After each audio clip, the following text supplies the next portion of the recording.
When I saw my daughter's car parked in front of the little cafe on Willow Street, I thought it would be the perfect chance to surprise her. I quietly opened the back door, slipped inside, and hid behind the back seat. My heart beat fast with excitement. I imagined her happy face when she found me waiting. But instead of joy, I was given something I never expected. Something that nearly broke my heart into 1,000 pieces. Because when the door opened, it wasn't just my daughter who stepped inside. A man followed closely behind, sliding into the passenger seat. I froze, holding my breath. Their voices filled the car, soft at first, then sharp as knives. And then I heard it. The words no mother should ever hear. She's just a burden now. Always complaining, always in the way. Sometimes I wish she wasn't even around anymore. It was my daughter's voice. I pressed my hand over my mouth to keep from crying out. My eyes widened in disbelief. The man chuckled and added something cruel about me, and my daughter laughed with him. I felt my whole body turn cold. Every bone in me wanted to scream, to stand up, to shout, "I'm right here." But I couldn't move. I was trapped between fear, pain, and shock. That was the moment my world tilted. And right then I realized my life would never be the same again. But let me take you back. You need to know how it all began. My name is Margaret, but most people call me Maggie. I'm 72 years old and I live in North Carolina, USA. Before I start, please make sure you subscribe, like this story, and click the notification bell so you don't miss more of my upcoming stories. And tell me, where are you watching from? I always love to know. Now let's go back a little before that shocking moment in the car so you can see how I ended up hiding in the back seat in the first place. I've always been a woman who loves surprises. When my children were little, I would hide their Christmas gifts under the bed for weeks, waiting for that big smile when they finally opened them. As I grew older, I carried the same habit with me. I loved giving small surprises, especially to my daughter, Emily. Emily was my only child. After her father passed away, she was all I had left in this world. I raised her alone, worked 2 jobs to make sure she got through school, and sacrificed many dreams so she could have hers. That's what mothers do, right? We give up pieces of ourselves so our children can have better. But in recent years, things had changed. Emily grew distant. Her visits became shorter, her calls less frequent. Sometimes, weeks would pass without a word from her. I told myself she was busy, that life had caught up with her. Still, deep inside, I felt a shadow creeping into my heart. That morning, I decided to do something spontaneous. I saw her car parked and I thought, why not surprise her? Maybe she'd laugh. Maybe we'd go have coffee together like we used to. Maybe, just maybe, she'd remember how close we once were. So without thinking too much, I slipped into the back seat and crouched down. My old bones protested, but I told them to hush. It was all worth it for a moment of joy. At first, I heard nothing but silence. The cafe door opened and closed, footsteps approached, and suddenly the driver's door creaked open. I held my breath, waiting for that happy reunion. But instead of Emily alone, I heard the man's voice. Now let me tell you about the highs and lows that led to that cruel conversation. Earlier that week, Emily had called me, but the call didn't go as I hoped. "Mom, you can't keep calling me every day," she snapped. "I have a life too." Her words cut deep, but I laughed it off, pretending I wasn't hurt. "I just miss you, sweetheart," I said softly. "Yeah, well, sometimes it feels like too much," she replied, and before I could say another word, she hung up. I sat there in my little living room, staring at the phone in my hand. My walls are covered with photos of her. Her first birthday, her prom night, her graduation. All those memories smiled back at me. But her voice from the call echoed louder. Too much. That night I cried myself to sleep. But the next morning, I woke up with hope again. That's what mothers do. We forgive, we hope, we keep loving no matter what. So when I saw her car by chance outside the cafe, I thought, this is my chance. I'll surprise her, and maybe she'll forget the harsh words from the other day. Maybe she'll hug me and laugh like old times. Little did I know, fate had prepared a crueler surprise for me. As I hid in the back seat, I heard her footsteps. My heart skipped. But then came his voice. "Why do you even bother with her?" he asked, a mocking tone in his words. And Emily answered, "I don't know." Sometimes I feel like I'm stuck with her. She's always there, always wanting something." He laughed. "Sounds like she's more of a child than you are." "And my daughter, the girl I carried in my womb for 9 months, the baby I rocked to sleep night after night," she laughed with him. I gripped the edge of the seat so tightly my knuckles turned white. Tears burned my eyes, but I dared not let a sound escape me. Do you know what it feels like to hear your own child talk about you as if you're a burden? It's like the earth shifts under your feet, and you realize you have nowhere to stand. They kept talking, each word stabbing me deeper. They spoke of sending me away, of how I was too much, of how life would be easier without me around. At that moment, I felt smaller than I ever had in my life. I wanted to scream, to push open the door and run, but my body betrayed me. I stayed there, shaking, suffocating in silence. That was the highest peak of pain, but the story doesn't end there. Because life has a way of testing us, pushing us to the edge until we either fall or rise. I thought I had reached my breaking point, but what happened next pushed me even further. Because just as I wiped my tears quietly in the back seat, my daughter said something that changed everything. "Maybe it's time we make a decision about her." The man leaned closer. "What kind of decision?"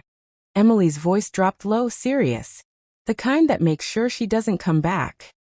And that's when my whole world went black. My daughter's words echoed in my head like thunder. "The kind that makes sure she doesn't come back." My breath caught in my throat.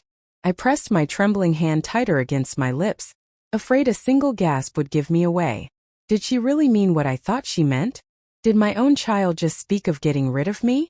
The man leaned closer to her, his voice low. "Are you sure you can handle that? It's not something you can undo." Emily sighed. "I'm tired, Mark. I'm tired of feeling tied down. She clings to me like I owe her everything. But I didn't ask for her sacrifices. I want my freedom back." Every word was a knife twisting deeper. Freedom? Was my love now a prison? Was my presence so heavy that my only daughter dreamed of cutting me out of her life completely? I felt my chest tighten. I thought I might faint, but I forced myself to stay still, hidden. My heart whispered, maybe she's just upset. Maybe she doesn't mean it. But her tone was too cold, too certain. The man smirked. "Well, if that's what you want, I'll stand by you. Sometimes you have to cut ties, even with family." Family. That word once meant everything to me. It was the reason I worked 2 jobs, the reason I stayed strong through grief, the reason I kept going. And now it was being tossed away like old trash. My tears fell silently, soaking into my skirt. But let me pause here for a moment. You need to understand something. I wasn't always this fragile, this broken. Once upon a time, I was strong, proud, and full of life. I grew up in a small North Carolina town, where neighbors knew each other's names, and families leaned on one another. My parents raised me to believe love was the most powerful thing we had. They taught me that when you love someone, you never give up on them, no matter how hard things get. So when Emily was born, I swore I would give her all the love in the world. I remember the first time I held her in my arms. She was so tiny, her fist curled around my finger like she never wanted to let go. That night I whispered a promise into her ear. "You'll never be alone, my baby. I'll always be here for you." For years I kept that promise. I packed her lunches with silly notes, cheered the loudest at her school plays, and sat up late into the night helping her with homework. Even when her father died suddenly, and I thought my world was ending, I put on a brave face for her. I had to. She was my everything. But children grow. And sometimes they grow away from you. I thought back to the first signs of change in Emily. She was in college when it started. She called less, came home less. When she did visit, she seemed distracted, always texting, always rushing back to her life. I told myself it was normal. Kids become adults, they get busy, they find their own paths. But deep inside, I feared losing her. And now, sitting in the back of her car, I realized maybe I already had. The conversation in the front seat grew quieter, as if they didn't want anyone overhearing. I leaned forward slightly, straining to catch their words. "She doesn't have many years left anyway," Emily muttered. "Why drag it out? I can't keep carrying this guilt." The man reached over and touched her hand. "Then stop carrying it. Do what you need to do."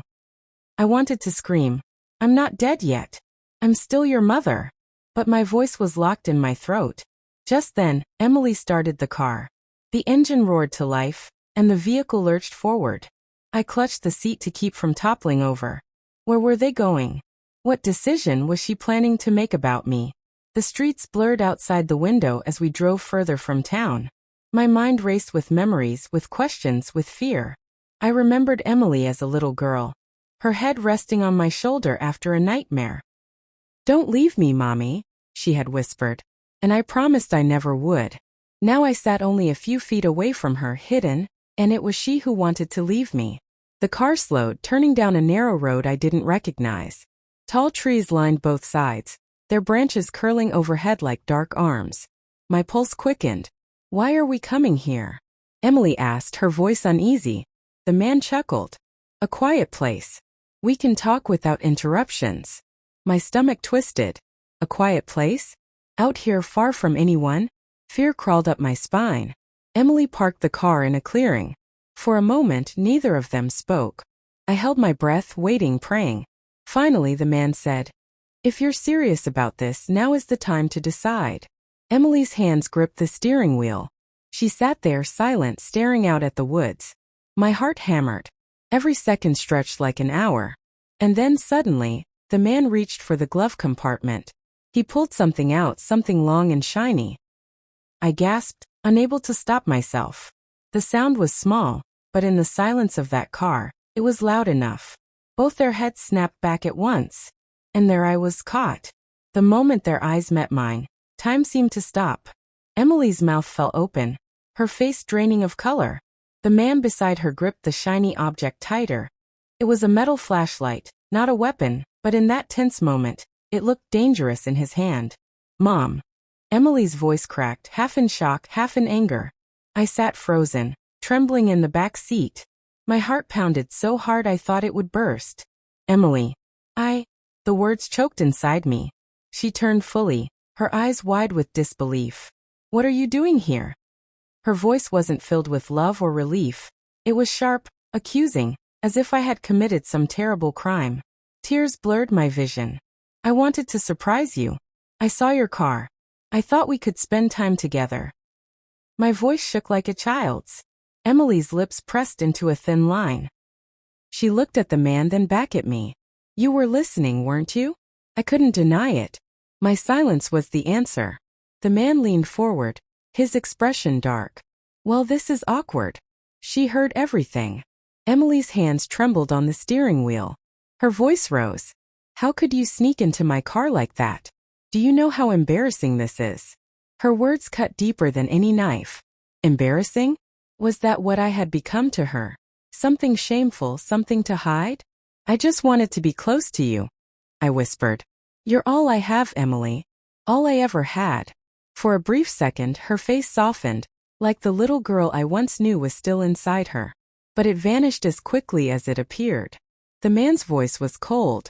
"You need to decide, Emily. Right now." My daughter's eyes darted between him and me. I can't do this here." He leaned closer, lowering his voice. "If you don't, she'll never let you live your life. She'll keep clinging forever." Emily swallowed hard, then flung open her door. "Get out of the car, Mom." My breath caught.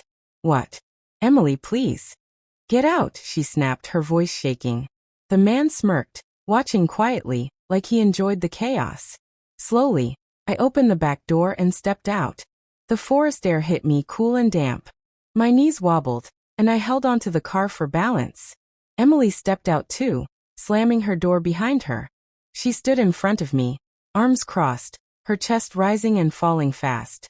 "You shouldn't have done this," she said, her voice low but hard. Tears streamed down my face. "I raised you, Emily. I gave you everything. How can you talk about me like I'm nothing?" Her jaw clenched. "You don't understand. You've always controlled me.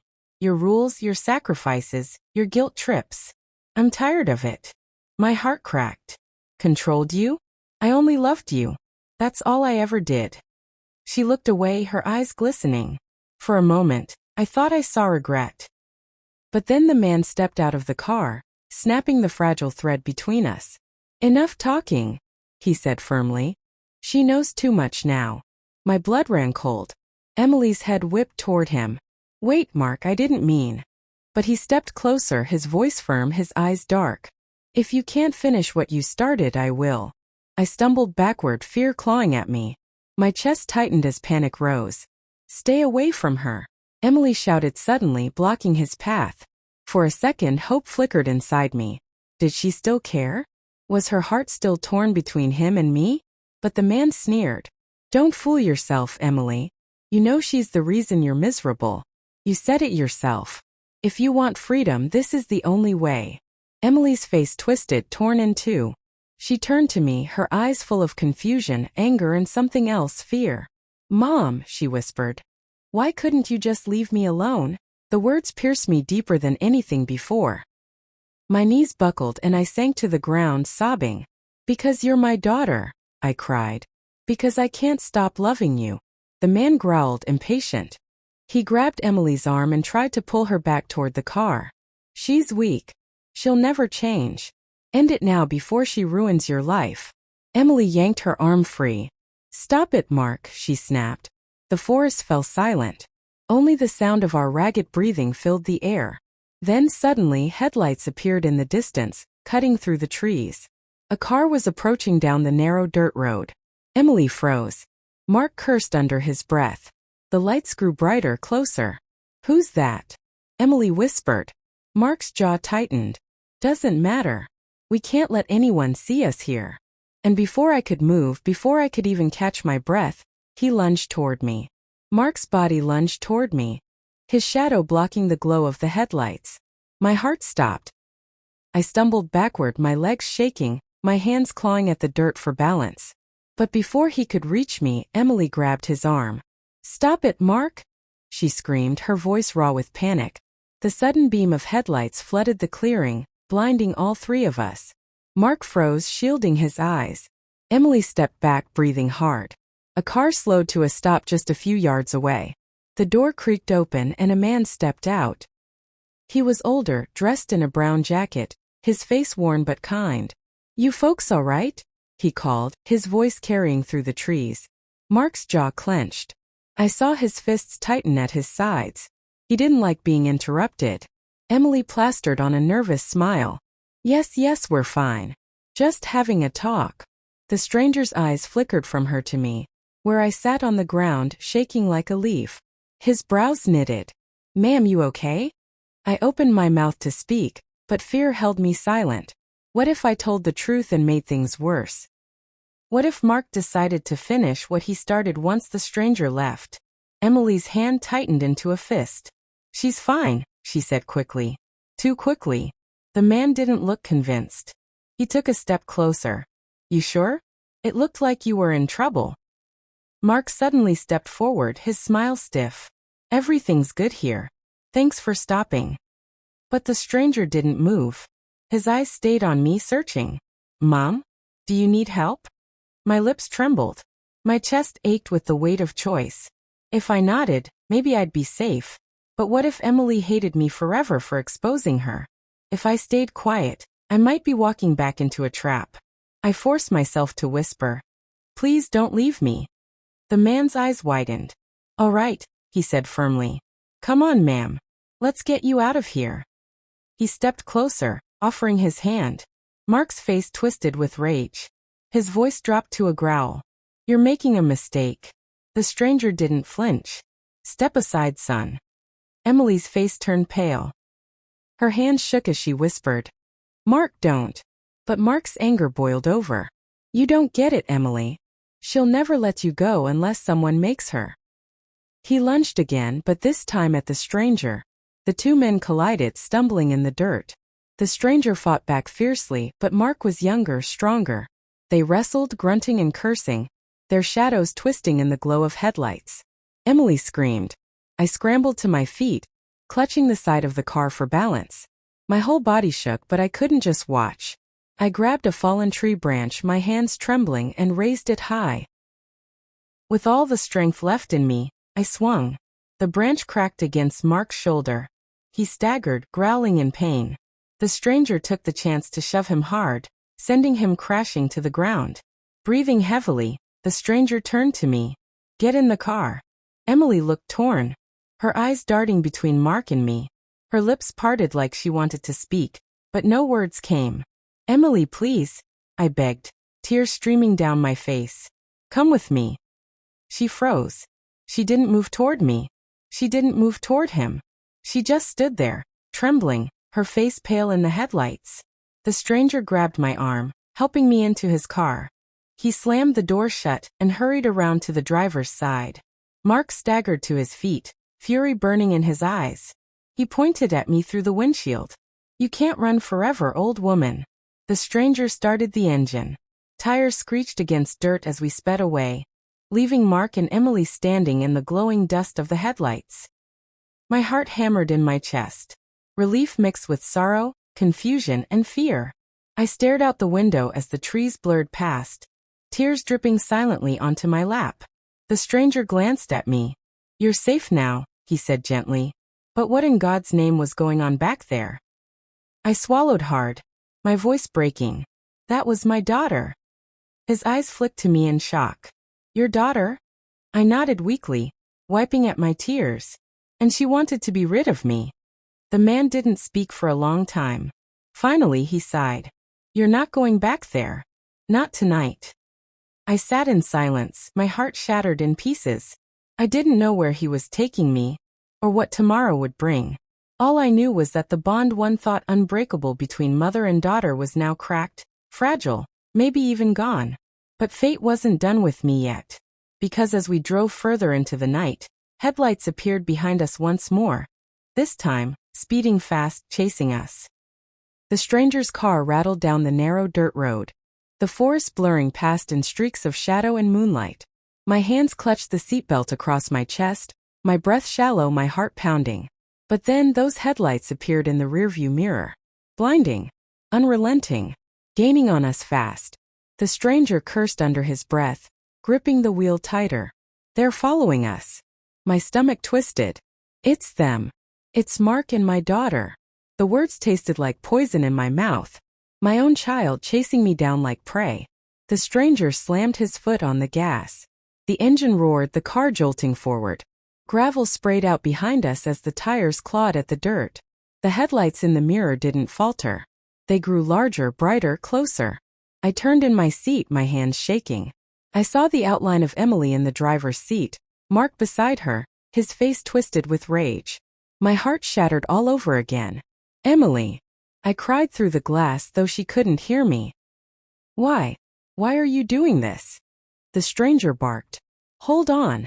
The road narrowed, curving sharply between towering trees. His car skidded, barely clinging to the path. The one behind us swerved too, its tires screeching as it fought to keep up. Branches whipped against the windshield. The smell of pine and earth filled the car. The night was alive with danger. I pressed my palms together, whispering prayers under my breath. Please, God. Please don't let me die here. The stranger's jaw was tight, his eyes sharp. We need to lose them. How? I gasped. He jerked the wheel, veering onto a side path almost hidden by brush. The car bounced violently over roots and rocks, tossing me against the seat. Behind us, the headlights slowed, then turned sharply, following. They saw us. I cried. The stranger cursed again. Persistent little devils. The chase twisted through the woods, every turn more dangerous than the last. My body ached from being thrown side to side, but fear kept me wide awake. Finally, the stranger spotted a narrow bridge up ahead. Old, wooden, barely wide enough for one car. His teeth clenched. This is risky, but it's our only chance. The bridge groaned under our weight as we sped across. I dared not breathe. One wrong move, and we'd plunge into the river below. We made it. The stranger yanked the wheel, swerving sharply once we reached the other side. He killed the headlights, plunging us into darkness, and pulled the car behind a cluster of thick trees. Don't move. Don't make a sound, he whispered. We sat in silence, the night air heavy around us. Moments later, the roar of the pursuing car thundered across the bridge.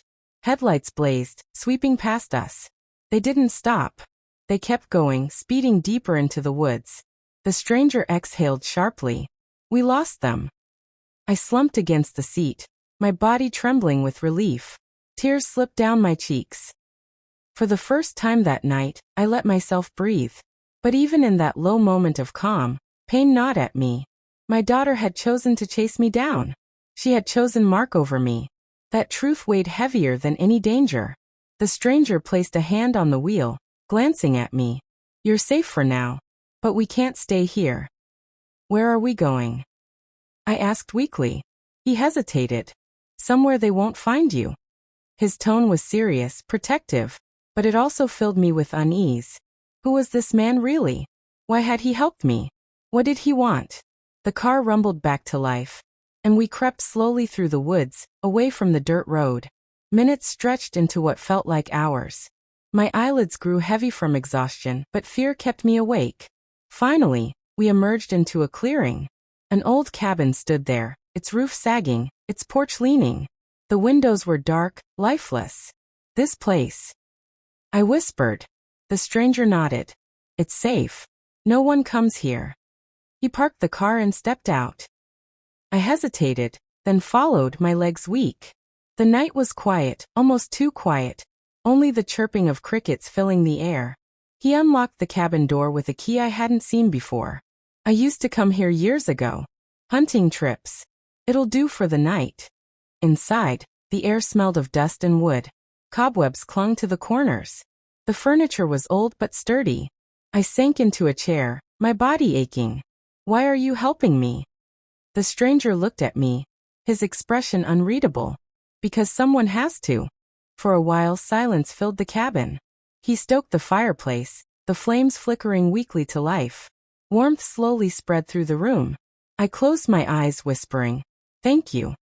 But even as I spoke the words, unease prickled at the back of my mind. Something about him, about his timing, about how he'd appeared in the middle of nowhere, didn't sit right.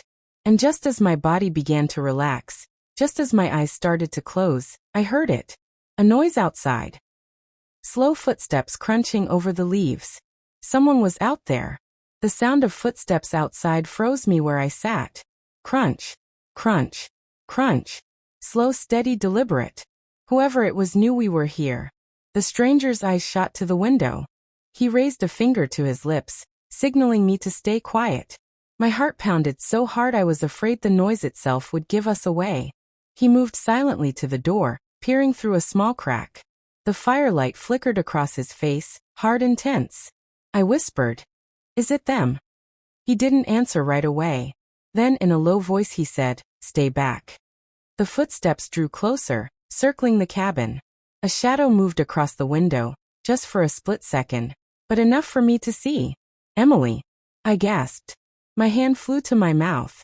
My daughter was here. But she wasn't alone. Another shadow followed, broad shoulders, tall frame. "Mark." I gripped the arms of my chair, my knuckles white. How had they found us?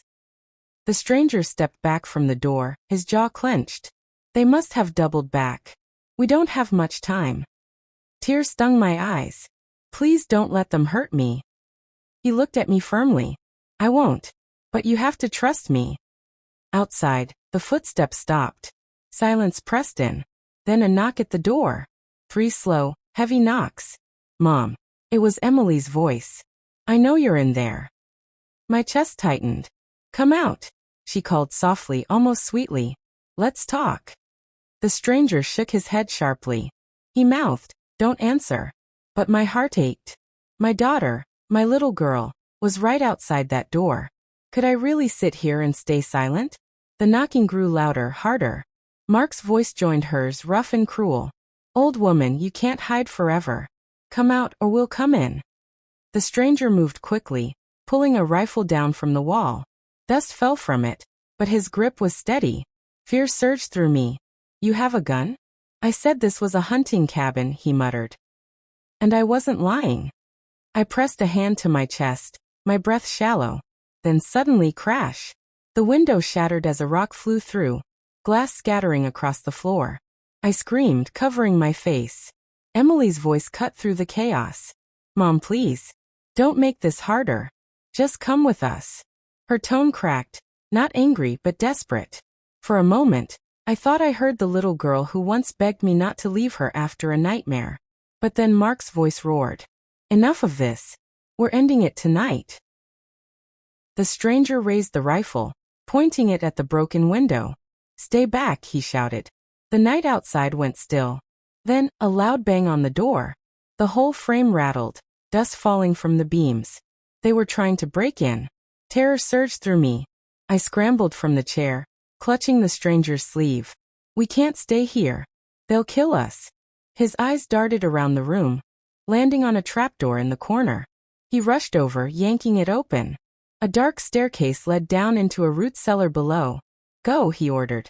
Hide there. Now. I shook my head, trembling. What about you? I'll hold them off as long as I can.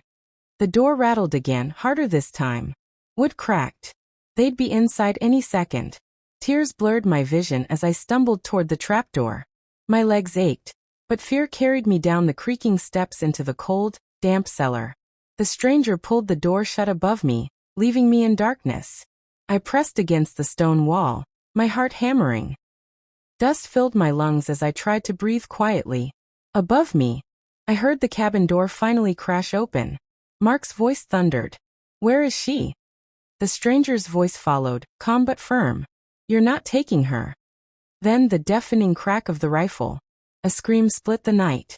And I realized with horror, it wasn't Mark who screamed. It was Emily. Emily's scream tore through me like a knife. I covered my mouth, trying to stop the sob that threatened to burst out. My own daughter. Had she been shot? The cellar was pitch dark, but every sound above felt magnified. Boots scraping against the wooden floor, the stranger's heavy breathing, Mark's furious roar. You fool! Mark shouted. You hit her. My blood turned cold. My knees buckled under me. Emily, my little girl. But then, through the floorboards, I heard Emily groan. She was alive. Hurt but alive. Relief and dread tangled inside me.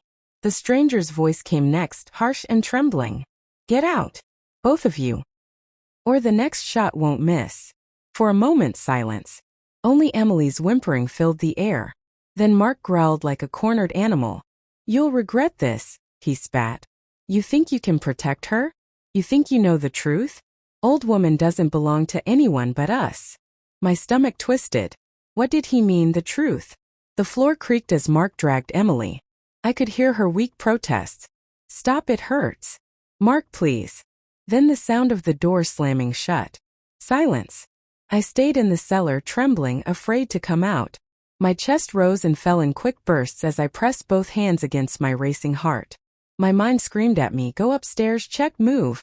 But my legs refused. Finally, the trapdoor creaked open. A beam of lantern light cut through the darkness.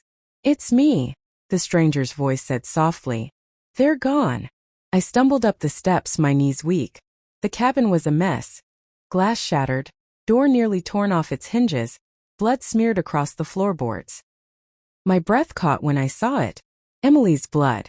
I dropped to my knees, touching the stain with shaking fingers. My daughter. The stranger crouched beside me. She's alive. He dragged her out. Tears streamed down my face. Why are they doing this? Why do they hate me so much? He looked at me then, his eyes filled with something I couldn't quite read. Pity maybe, or something darker. There are things you don't know, he said slowly. Things they never told you. I stared at him, my throat dry. What do you mean? He didn't answer right away. Instead, he helped me sit in the chair. Then he poured me a cup of water from a rusty jug and placed it in my hands. You need to understand, he said. This isn't just about family anger. It's deeper. Much deeper. I shook my head, clutching the cup. I don't care about deep secrets. I just want my daughter back. His expression hardened. And that's exactly what they're counting on. Your love for her. That's their weapon. A chill ran through me. He leaned closer, his voice dropping to a whisper. Mark is not who he says he is. And Emily, she's not as innocent as you believe. My breath caught. My mind reeled, but before I could ask more, a loud knock shook the cabin again. Both of us froze. The stranger's eyes widened. He raised his rifle. They're back. But when the door creaked open this time, it wasn't Mark. It was a man I hadn't seen in over 30 years. And he was the last person on earth I ever thought I'd see again. The door creaked wider and there he stood. His face older, worn with lines of time but unmistakable. Henry, I whispered, my voice breaking. My late husband. The man I buried 3 decades ago. The cup slipped from my hand, shattering against the wooden floor. My heart pounded so hard I thought it might burst. No, this isn't possible. You're dead. I buried you with my own hands. He stepped inside, closing the door gently behind him. His eyes locked on mine, heavy with sorrow. I know what you were told, but I never died. The stranger lowered his rifle slowly, his jaw tight. He looked as stunned as I was. I stumbled back, clutching the chair for balance. My legs felt like water. How are you standing here? Where have you been all these years? Henry's voice was steady, though low, almost ashamed. Hiding. Protecting you in ways you never knew. Everything you thought was true, wasn't. Tears stung my eyes. Protecting me? By leaving me alone? By letting me suffer? He shook his head fiercely. I had no choice. They would have killed you if I stayed. They. My voice cracked. Who are they? His eyes flicked toward the blood-stained floorboards. Mark. And everyone tied to him.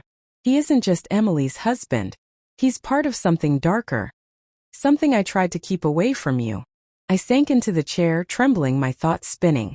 Emily married into this without knowing? Henry's jaw clenched. No. She knew. The words sliced through me like a blade. My own daughter knew? No, I shook my head. Not Emily. She wouldn't. She couldn't. The stranger, still holding the rifle, finally spoke. I told you. She's not as innocent as you think. I looked between the 2 men, one a ghost from my past, the other a stranger who'd saved me. My world felt like it was tilting, everything I believed slipping away. Henry stepped closer, kneeling in front of me. His eyes were wet with unshed tears. I never stopped loving you. Not for a single day. But the life we built, Emily's life, it's not what you think. She's been working with Mark against you. I gasped, covering my mouth. Against me? Why? I gave her everything. I sacrificed my happiness for her. Henry's voice dropped, raw with pain. Because she thinks you kept secrets from her. The same secrets I kept from you. My chest tightened. My whole body trembled as I whispered. What secrets? Before Henry could answer, the sound of an engine roared outside.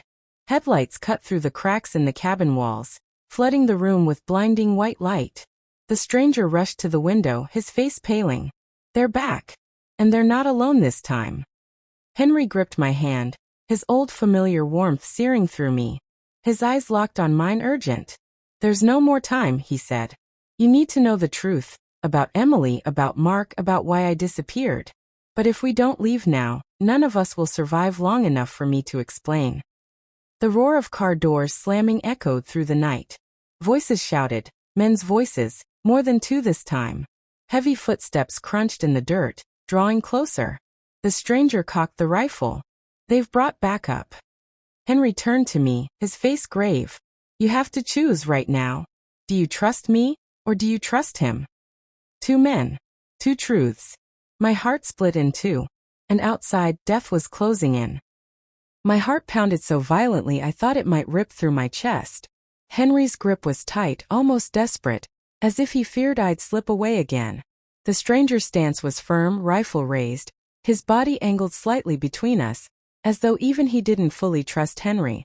The shouts outside grew louder. The men were closing in. Choose Margaret, Henry urged. His eyes burned with urgency but also sorrow. If you go with him, you'll never learn the truth. You'll die not knowing what Emily has done. But if you come with me, I'll show you everything. The stranger shook his head, never taking his eyes off Henry. He's manipulating you. Think. 30 years and now he suddenly appears the night your daughter tries to take your life? That's not coincidence, it's a trap. My throat tightened, every breath shallow. Both men claimed to be protecting me. Both looked sincere. Yet one of them had been gone for decades, and the other had already risked himself to save me. The sound of a car door slamming outside jolted me. Mark's voice bellowed. Burn the place down if you have to. She doesn't leave alive. Fire. My chest squeezed as panic shot through me. The thought of flames eating through the cabin, trapping us inside, filled me with terror. Henry squeezed my hand tighter. Margaret, look at me. I never died. I never abandoned you. I stayed away, because I knew they'd use you to get to me.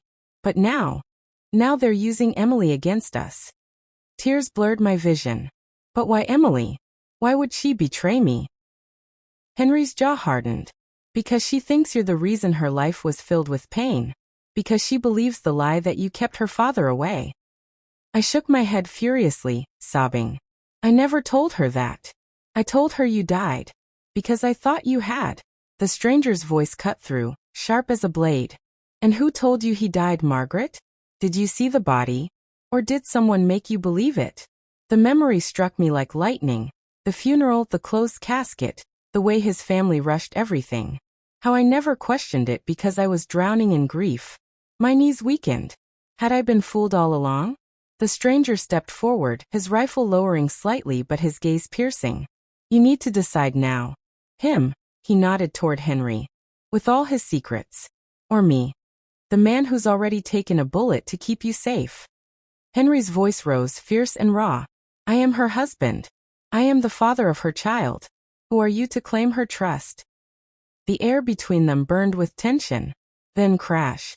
A bottle smashed through the window, shattering across the floor. Flames leapt up instantly, licking at the wooden planks. Smoke curled toward the ceiling. The cabin was on fire. The men outside shouted with cruel laughter. Let her roast. I staggered back, coughing as smoke filled my lungs. Heat pressed against my skin, the fire spreading faster than I could comprehend. Henry grabbed my arm, pulling me toward the back door. This way. I know a path through the woods. The stranger seized my other arm, yanking me toward the trapdoor again. No. The cellar leads to a tunnel. They'll never expect it. It's the only chance. The fire roared louder, wood cracking, sparks flying. My lungs screamed for air as both men pulled me in opposite directions. Henry's eyes, pleading, broken, but filled with love, I remembered. The stranger's grip, steady, unyielding. The one who had shielded me when no one else did. The smoke stung my eyes as I stood frozen between them. 2 lives, 2 truths, 2 fates. And I knew, whatever choice I made now, there was no turning back. The fire roared around me, swallowing the walls of the cabin with hungry flames. Smoke clawed at my lungs, making each breath feel like it might be my last. Henry pulled at my right arm. The stranger gripped my left, both voices shouting over the crackle of fire and the screams of men outside. Margaret! Trust me, Henry cried, his face streaked with soot and sweat. Don't listen to him, the stranger yelled. He's lied for 30 years. He'll lie again. The heat grew unbearable. My chest heaved. My heart screamed louder than the fire. And in that moment I made my choice. I yanked my arm free from Henry and threw myself toward the stranger. His eyes widened in shock, then softened with fierce determination as he caught me and pulled me close. Henry froze, his face breaking into something I could only describe as devastation. His hand trembled in the air, as though he'd just lost me all over again. Margaret! His voice cracked raw with anguish. But there was no time for sorrow. The flames licked higher. The roof groaned as if ready to collapse. The stranger dragged me toward the trapdoor, shoving it open. Smoke poured downward into the cellar, but at least it was escape. We stumbled down the creaking stairs, choking on the thick haze. My hands trembled as I held onto his arm for dear life. Behind us, Henry's voice echoed through the flames. You'll regret this. You don't know the whole truth. The trapdoor slammed shut, muffling his cries. The tunnel beneath the cabin was narrow, damp and suffocating, but it pulled us away from the fire above. Every step echoed, my legs weak, my heart raw. Finally, after what felt like forever, a faint glow of moonlight appeared ahead. We emerged from the tunnel into the woods, the cool night air rushing into my lungs like a blessing. I collapsed to my knees, coughing violently. The stranger knelt beside me, rubbing my back gently. We made it, he said, his voice steady but heavy with exhaustion. I looked at him, tears streaking my soot-covered face. But Henry, my daughter. He shook his head grimly. They made their choices. You can't save people who don't want saving. You can only survive them. The words hit hard. My heart ached, torn between love, loss, and betrayal. And then footsteps. I whipped my head around. From the shadows of the trees, Henry stumbled into the clearing.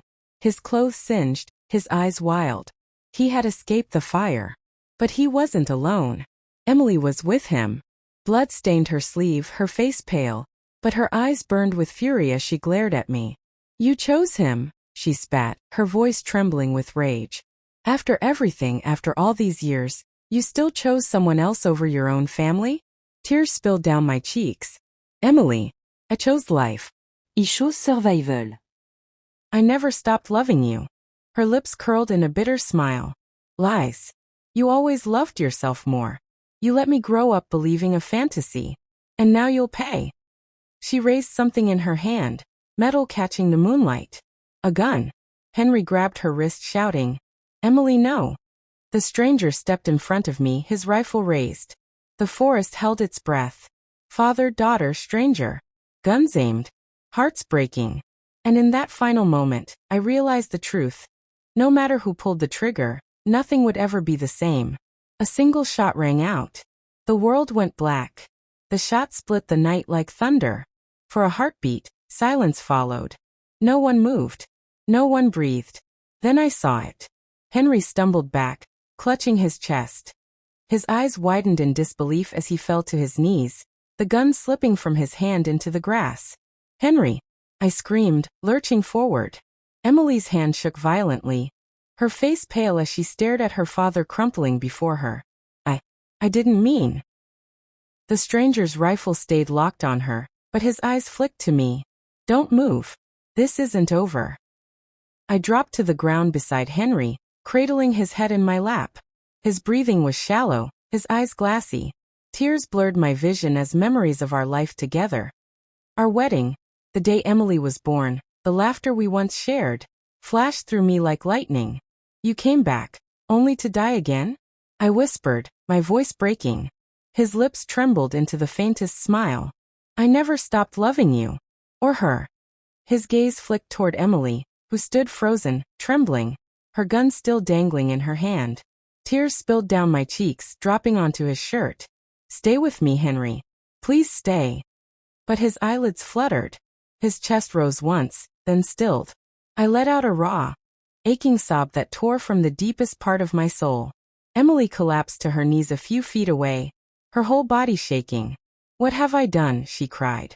I just wanted her to choose me. I just wanted her love. My heart shattered. Even in her fury, even after all the betrayal, I saw the broken child inside her. The little girl who once clung to me during thunderstorms, who begged me never to leave her side. But the stranger wasn't moved. He stepped forward, rifle steady, his jaw hard. Drop the gun, Emily. Now.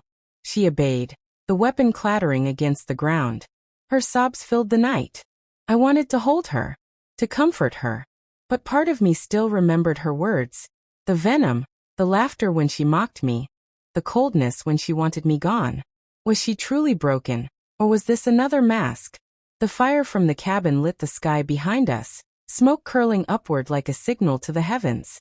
The men who had come with Mark had scattered into the night after the gunshot, leaving only the four of us. Henry dead, Emily shattered, the stranger steady, and me broken in half. The stranger lowered his rifle at last. We need to move. They'll come back. And they won't leave witnesses next time. I looked down at Henry one last time, brushing his hair from his forehead. Rest now, my love, I whispered through tears. You fought enough. I pressed a trembling kiss to his brow, then let the stranger pull me to my feet. My body ached, my soul heavier than ever, but I stood. Emily rose too, her face streaked with tears and ash. For the first time, she looked at me not with anger, but with desperation. Mom, she whispered, her voice fragile. Don't leave me. I froze, torn in two. The stranger glanced between us, his face unreadable. You can't save her, he said flatly. She's part of this. If you take her with us, she'll destroy you again. Emily shook her head violently, clutching my arm. No. I'll change, I swear. Please, Mom, don't abandon me. Her tears burned into my skin. Two choices again. My daughter or my survival. Before I could answer, the sound of engines roared once more. Headlights cut through the trees, brighter this time. More cars. More men. We were surrounded. The stranger lifted his rifle again, his jaw tight. Too late. They've found us. Emily's grip on me tightened. Mom, you have to choose now. And as the shadows of armed men closed in, I realized I might not survive long enough to make that choice at all. The gunshot echoed like thunder. I flinched, bracing for pain, but none came. Emily staggered forward in the beam of the headlights, her eyes wide with shock. Blood blossomed across her shoulder. She collapsed to her knees, clutching the wound, her scream piercing the night. Emily! I cried, trying to run toward her. But a hand gripped my arm, holding me back. From the shadows stepped a tall figure, rifle still smoking. His face came into view under the pale moonlight, and my breath caught in my throat. It was the sheriff. The same sheriff I had begged for help weeks ago. The one who told me he couldn't interfere in family business. Now here he was, with eyes cold and unreadable. The stranger cursed under his breath, swinging his rifle toward the sheriff. What side are you on? The sheriff didn't flinch. He slowly lowered his weapon, his gaze locked on me. I warned you, Margaret. I told you to stay quiet. But you didn't listen. My stomach dropped. Sheriff, you knew? He nodded once grimly. I knew everything. About Mark. About Emily. About Henry. And about the deal they made. My knees weakened. A deal? My daughter had mentioned promises, bargains, but now hearing it confirmed made my blood run cold. Emily coughed, her voice trembling. You weren't supposed to shoot me. You promised me protection. The sheriff's jaw tightened. You failed your end. You were supposed to bring her in alive. Instead, you let it get messy. The stranger's voice rose, sharp with rage. So you're in on it too. You've been covering for them this whole time. The sheriff's silence was answer enough.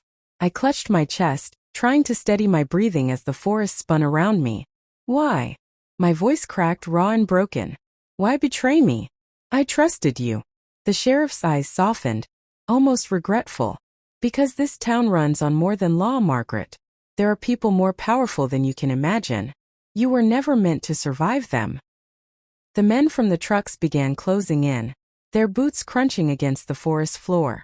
The sheriff raised a hand, signaling them to hold back for now. His gaze locked on me again. You have one chance left. Come quietly and I'll make sure they don't hurt you. Resist, and you won't live to see sunrise. Emily groaned on the ground, blood seeping through her fingers. Mom, please, her voice cracked with pain. Don't leave me. The stranger stepped closer to me, his voice low, urgent. He's lying. If you go with them, you're dead before dawn. We fight now, or it's over. My world tilted. On one side, the sheriff, once my protector, now standing as my executioner. On the other, the stranger, the only one who'd kept me alive this long, urging me to choose war. Behind me, my daughter bled, begging for my forgiveness. My hands shook, torn between surrender and survival, love and betrayal. The sheriff raised his rifle again, his voice firm. Time's up, Margaret. Choose. And as the armed men lifted their weapons all around us, the fire still glowing in the distance, I realized this night would end in blood. But whose? The forest felt like it was holding its breath. Every rifle was aimed at me, their cold metal barrels gleaming in the headlights. The sheriff's voice cut through the silence. Last chance, Margaret. Come with me. Emily whimpered on the ground, clutching her bleeding shoulder. Mom, please don't fight them. Just come. But the stranger leaned closer, his whisper hot in my ear. If you go, you die. If you stay, we fight. Decide now. My pulse thundered in my ears. I thought of all the nights I cried myself to sleep, all the times I begged for help, all the betrayals stacked on my shoulders like stones. My husband's cruelty, my daughter's betrayal, the sheriff's silence. And then something inside me snapped. I wasn't going to be their victim anymore.